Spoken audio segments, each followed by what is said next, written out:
Retrotional pain since last 15 to 20 days. Hypertensive and bronchial asthma are the comorbidities. And on upper GI endoscopy, extensive esophageal candidiasis with lumen occluding esophageal mass was found, and biopsy showed moderately differentiated squamous cell carcinoma.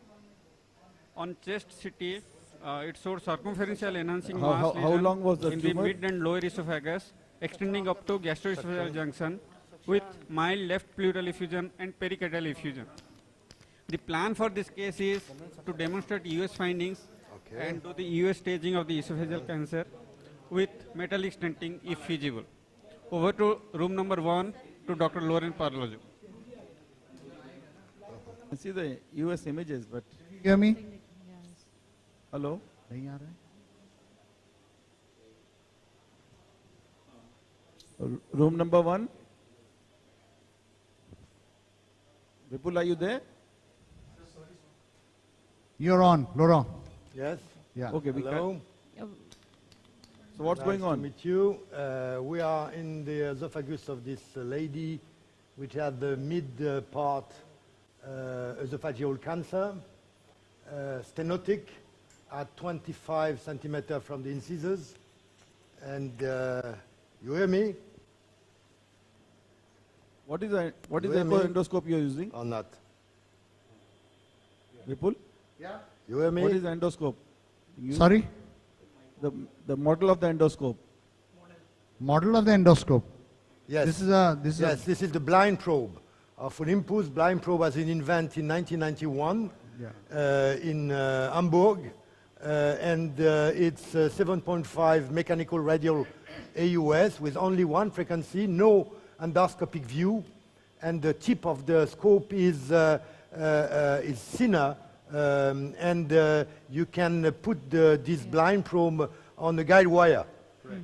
So in that lady, I have looked first of all with the endoscope, and so stenosis at 25 centimeter. This stenosis cannot be passed by the standard Olympus scope, and I have do a dilatation till 11 millimeter. But I don't do more in esophageal somebody cancer. just blow up the I don't- endoscopy suite image, please? I never dilate more. Why? Because it has been demonstrated that if you want to dilate more, because the stenosis need more dilatation to put an AUS scope, the rate of perforation is high, till 20% in some series. And for me, it's unacceptable to have a perforation of the esophagus for staging. Correct. If with 11 millimeter we can pass, it's good. If we cannot pass, it's not good, and we accept to do a partial staging. Correct. Staging located to the lesion, the part of the lesion which can be seen, and the lymph nodes above the lesion in the upper part of the mediastinum. And it's like this. So in that lady, when I saw the stenosis, I understood that with 11 millimeter, I will not able to pass. But I do it. I put after that the guide wire. I leave the guide wire. Then I put the blind probe on the guide wire. And now on the screen, you have the image of AUS. I increase the range. And I am at the level of the lesion, the upper part of the lesion. And after that, I will push to go at the maximum of the stenosis I can get. And here you have the spine. Here you have the upper part of the descending aorta. Here you have the azygos vein. Here you have the left pulmonary artery. And here you have the trachea, this bright thing. And when you have the stenosis in this area and it's unpassable, usually you have an involvement of the trachea or the carina. And the goal of this exam is to verify that point. Because if there is an involvement of the trachea or the carina, by definition it's a T4, and by definition we know that we will give chemoradiation, but we know that we will never operate the lady. Okay? So now I'm into the stenosis, and I will push slightly on the guide wire to see what I'm able to see with this. Dr. Rathore, there's a question I have. Yes. I mean, a patient So- of this age, 80 years, we know on CT that, 85 I think, that there is a T4 disease likely. To do an EUS prior to planning metal stenting in such a situation, how are we going to get any more information than we already have from CT? I mean, I thought you would do EUS for esophageal cancer when on CT you do not have unresectable, you know, you have a resectable disease, Can to you- be sure that you're not Yeah. understaging. Can you kin that? Yes. So I agree totally with you. Yeah. When you have liver met or T4 lesion on CT, why You to don't do need- an AUS? Yeah, you don't. Usually, and it has been demonstrated by a lot of prospective comparative study, CT is not a good thing for T4 lesion into the mediastinum. If CT was fantastic for that, we never invent AUS, and we never do AUS during the last 35 years, because now it's 35 years, okay? And so I agree totally with you. But the T4 aspect on AUS, when it's visible, it's a real T4. When you have a T4 aspect in a very thin lady, very slim lady, without fat, into the mediastinum, immediately when the lesion is more than 3 centimeters, it's a T4 on CT. And it's false T4. And it's the same for rectal cancer with MR. When you have a large polyp villus in the lower rectum in a slim patient and you do MR, it's always a T4. And for us, we resect it by EMR. So you see that you have to believe the image, but you have to know the limitations of the image. And the problem of CT scan in staging of esophageal cancer, it's slim patient.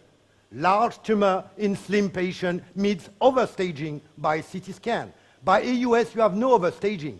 You can pass, and you have all the staging. You cannot pass, you have only a partial staging. But when you see that the trachea is involved, you see that the trachea is involved. It's not an interpretation of a mass pushing the trachea, as you have with CT scan, or as you have with MR. This is the total difference. Yes. And you can believe me, since I am in the job since near 40 years. Okay, so I don't know if... So Laurent, Yes. if there is anything which is suspicious on a CT scan, Yeah. whether there is a query infiltration of the surrounding structure, yeah. is it a standard protocol in France to have EUS in esophageal cancer prior to any definitive treatment? Yes, of course. Yeah. We do AUS when you have a question. You have to answer a question. Correct. When you have to answer a question, we do the AUS. When you have all the solution with CT scan or other exam, we do not do AUS. Correct. But we know the limitations of the other image. We do not believe to a CT scan like in God. You understand? Yeah. Everybody is in the same, in the pancreas. Everybody believes what says CT scan as God. But if you are pancreatic doctor, you know that it's false in a lot of percentage of the cases. And it's the same for esophageal cancer. So we use when it's needed. So here we are into the stenosis, and now we have passed the stenosis. Yeah. Okay? So we are into the stomach. You see? You have the gastric folds, and of course, when you will see other cases of AUS in the day, of course, this image is a very poor image. It's the image of 1991. You understand? And we are in 2016. So now I pull back gently the scope to move back into the mediastinum. And we will stage the lesion accurately. And of course, we'll stage the lesion accurately because we have no the staging of T4 on CT scan. There's some lymph nodes. Okay, here we have some. Okay, so now we are at the lower part of the lesion, and you have the lesion which is here. It's more than 2/3 of the circumference, and it's on usually the right, posterior and right side. Here, the earth is in front. Okay.